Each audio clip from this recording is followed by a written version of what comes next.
서울광역방송센터입니다. 총선이 이제 한 달도 채 남지 않았는데 각 당 내부의 총선 파열음과 서로를 향한 날선 공격들이 횡행하면서 정작 한 표를 행사해야 할 유권자들은 각 당의 주요 총선 공약과 정책이 어떻게 되는지 잘 알 수가 없는 답답한 상태가 이어지고 있습니다. 이른바 깜깜이 선거가 다시 재현되는 거 아니냐는 우려가 나오는 이유인데요. 여의도 초대석, 오늘은 더불어민주당 총선 공약 얘기해 보겠습니다. 호남 3선 이계호 민주당 정책위 의장 스튜디오에 나와 있습니다. 의원님 어서 오십시오. 예, 반갑습니다. 많이 바쁘시죠? 예, 지역구도 만만치 않은데, 네. 이 중앙당의 공약을 비롯한 정책 네. 대결이 계속 심화되고 있어서 내려가지 못하고 연일 구슬땀을 흘리고 있습니다. 오늘도 오전에 원내대책 회의하고 곧바로 또 선대위 회의 참석하시고 예. 그러셨다고 들었는데 당 분위기는 어떤가요? 지금은 이제 조금 공천 이후에 좀 어수선하던 게 좀 정돈이 돼 있고 오늘 이제 선대위가 출범을 했습니다만 좀 안정적인 상황에서 이제 선거에 매진할 수 있는 분위기는 마련이 되고 있습니다. 네. 지금 이재명, 이해찬, 김부겸 세 분이 네. 공동 상임선대위원장을 맡으셨는데 그렇습니다. 이재명 대표가 직접 모셔온 건가요? 어떻게 오신 당연히 선대위원장님들 모시는 데는 대표가 직접 나서야 되고요. 또 그렇게 했던 것으로 알고 있습니다. 돌파구가 좀 될까요? 약간 분위기가 어수선하긴 한데. 비교적 또 세 분이 네. 각자 장점을 두루 갖춘 분들이어서 네. 그 장점들을 잘 살려나가면 어느 때보다도 활기찬 선거운동도 될 것 같고 네. 또 역량이 뛰어난 분들이시기 때문에 성과도 있을 것이다. 저는 그렇게 확신을 합니다. 근데 세 분이 워낙 캐릭터가 세신 분들이어서 이 세 분이 모여 앉아 있으면 캐릭터가 세긴 하지만 그 캐릭터가 서로 네. 좀 다르기 때문에 그게 조화롭게 이제 작동이 되면 네. 상당한 시너지 효과를 낼 수 있지 않겠습니까? 예를 들어서 네. 이해찬 대표님은 이제 누구보다도 정책에 네. 또 전략에 아주 능수능란하신 분이고 네. 또 김부겸 위원장님은 이 화합과 네. 또 조화에 아주 특출한 역량을 갖고 계신 분이고 또 이재명 현 당대표는 아시는 것처럼 현장성이 아주 대단히 뛰어난 그래서 그때그때 확장성을 확보해 나가는데 큰 인재죠 사실은 정치판에. 그래서 그런 측면이 서로 조화롭게 잘 이루어진다면 저는 어느 때보다도 큰 이 역량을 발휘하는 그런 용광로 선대위가 될 것이다 이렇게 확신을 하고 있습니다. 환상의 조합이라는 자평이시네요. 제가 말씀드린 것처럼 네. 세 분이 개성이 각각 뚜렷하게 좀 다른 점이 있고 그 다른 개성들이 이제 조화롭게 작동이 되면 큰 성과가 있을 것이다. 그건 쉽게 예측될 수 있는 거 아니겠습니까? 이재명 대표가 기자회견에서 어떻게든 단 한 석이라도 이겨서 일당이 되는 게 목표고 욕심을 낸다면은 151석을 확보하는 거다라고 이렇게 얘기를 했는데 이게 지금도 거의 170석 가까이 가지고 있고 연초 지난해 연말만 해도 180석, 200석 이런 얘기도 나왔었는데 이거 좀 너무 후퇴한 거 아니냐 이런 얘기가 나올 수도 있을 것 같은데.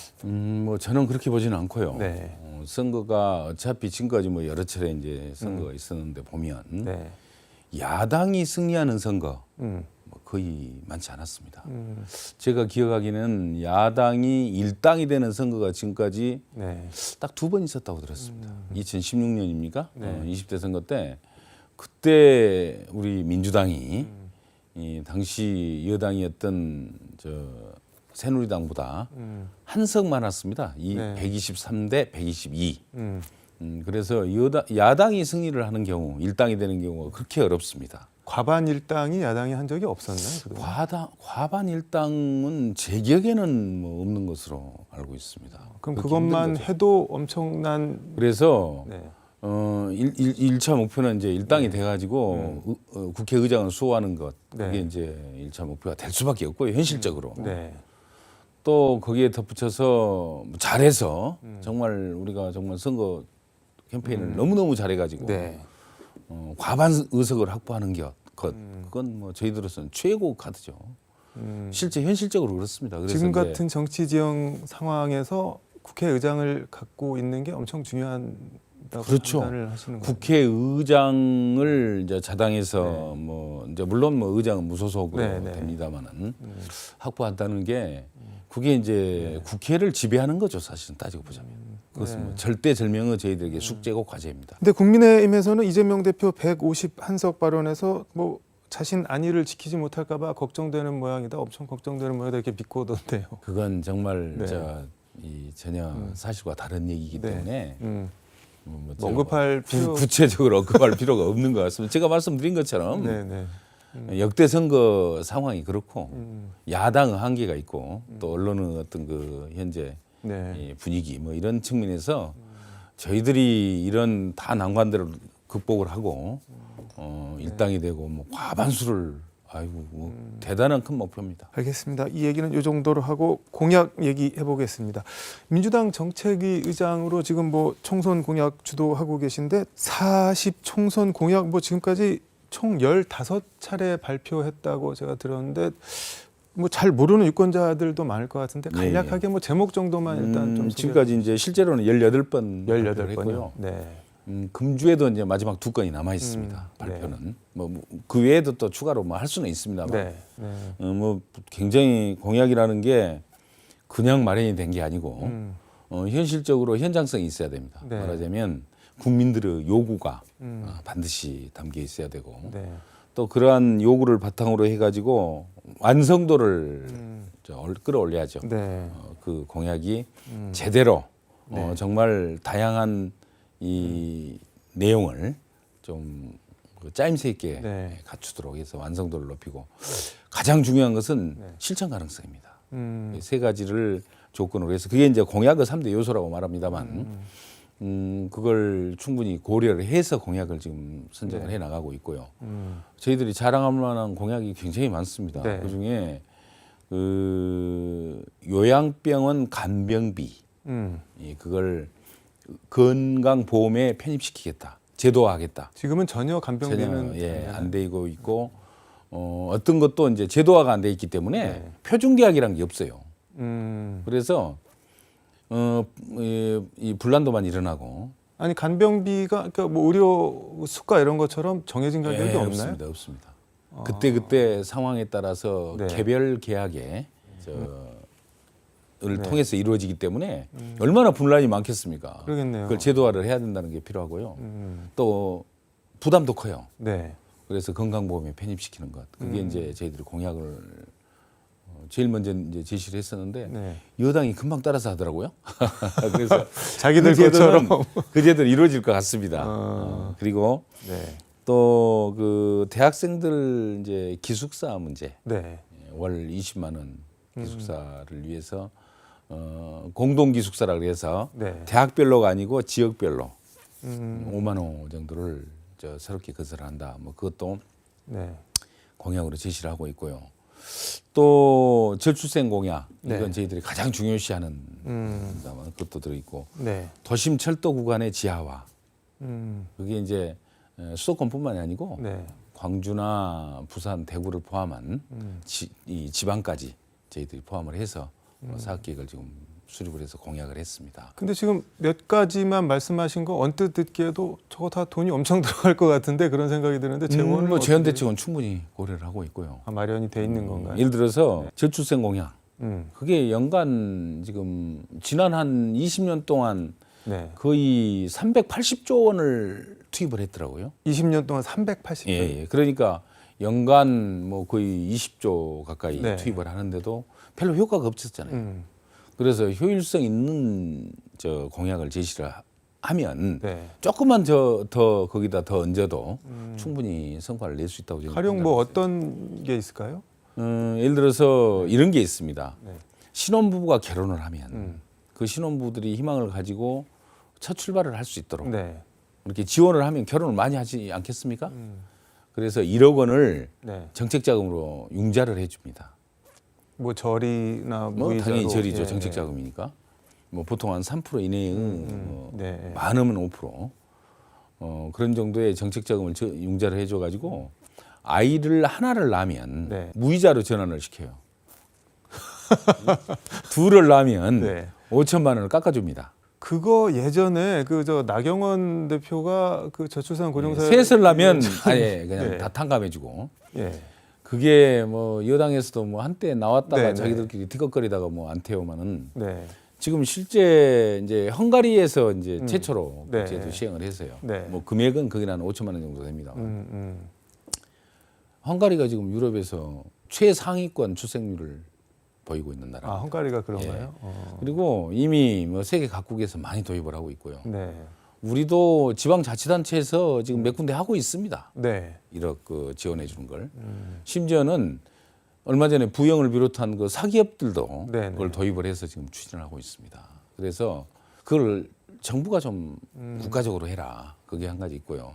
또 주택이 이제 늘 문제가 되기 때문에 네. 두 자녀를 낳게 되면 24평형 공공 임대주택 분양 조건부 네. 그걸 이제 우선 부장을 해주고 세 자녀를 낳게 되면 국민주택 그 범위인 33평형 네. 이렇게 해서 정말 저 아이를 자유롭게 키울 수 있는 또 희망을 가지고 뭐 생활에 나갈 수 있는 아이 있는 가정이 그러한 여건과 상황을 일단 만들어주는 1억 꽂아주고 아이 셋 낳으면은 뭐 거의 다 탕감해주고 살 수 있는 집도 예, 예, 마련해주고 그게 골자인 거네요, 그러니까. 그렇죠. 예. 근데 저는 굉장히 그, 호응이 예. 높고요. 네네. 관심도가 높아서 저희들이 그 공약 발표하고 나서 뭐 거의 중앙당의 그 우리 정책실에 그 문의 전화가 쇄도해가지고 어떤 내용인가요, 문의는? 이제 그 실제로 되냐? 그게 실제로 될 수 그럼 있나요? 민주당이 이겨야죠. 민주당이 이기면 그게 될 수가 있는 건가요? 되면 이제 정부의 뭐 법을 관련된 관계법도 저희들이 정비를 하고 네. 뭐 예산은 크게 문제가 안 된다고 봅니다. 왜 그러냐면 제가 말씀드렸던 그걸 네. 집계를 해보니까 연간 한 28조 정도 되더라고요. 20조 정도는 기왕에 투입을 하고 있으니까 네. 그걸 예산 조정을 좀 하고 또 일부 추가하고 이렇게 하면 충분히 가능하다고 봅니다. 근데 그래서 그거를 하려면 다른 곳에 지금 들어가는 것들이 빠지거나 없어지는 경우가 생기지 않나요, 그러면은? 그렇죠.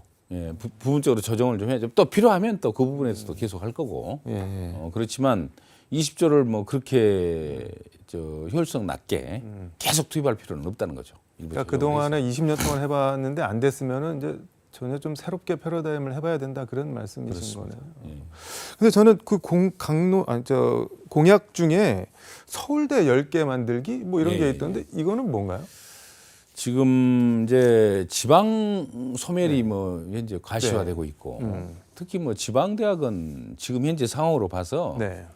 과연 10년 후에 전속될 수 있는 지방 대학 몇 개나 될까? 뭐 벚꽃 지는 순서대로 망한다 뭐 그런 뭐 이미 다 뭐 공론화돼 있는 건 웃을 일이 아니겠습니까? 아닌데. 그래서 정말 저 지방에도 좋은 대학이 있으면 계속 유지가 되는 거죠. 네. 말하자면 가장 이상적인 형태는 뭐겠습니까? 학생이 많은 수도권 같은 데서 네. 지방으로 가는 겁니다. 대학을. 가려고 할까요, 그런데? 그러니까 지금은 안 되죠. 네. 그래서 그 가려고 하는 여건을 만들어 주는 것. 그게 이제 서울대 10개 만들기인데 이게 우리가 처음 하는 정책이 아니고요. 네. 이미 프랑스나 미국 같은 데서는 도입을 해서 다 성공을 했습니다. 예를 들어서 UCLA 뭐 들어보셨을 네, 겁니다. 캘리포니아 주립대학이죠. 네. 거기는 각 지역별로 UCLA가 뭐 여러 군데 있습니다. 네. 8개인가 뭐 있는데 그 8개에 집중 일정 기간 재정 투입을 하고 네. 또 학교 그 품질을 높이기 위해서 노력을 하고 네. 이렇게 해가지고 지금은 모두 그 8개 대학이 세계 100대 대학 안에 다 들어갑니다.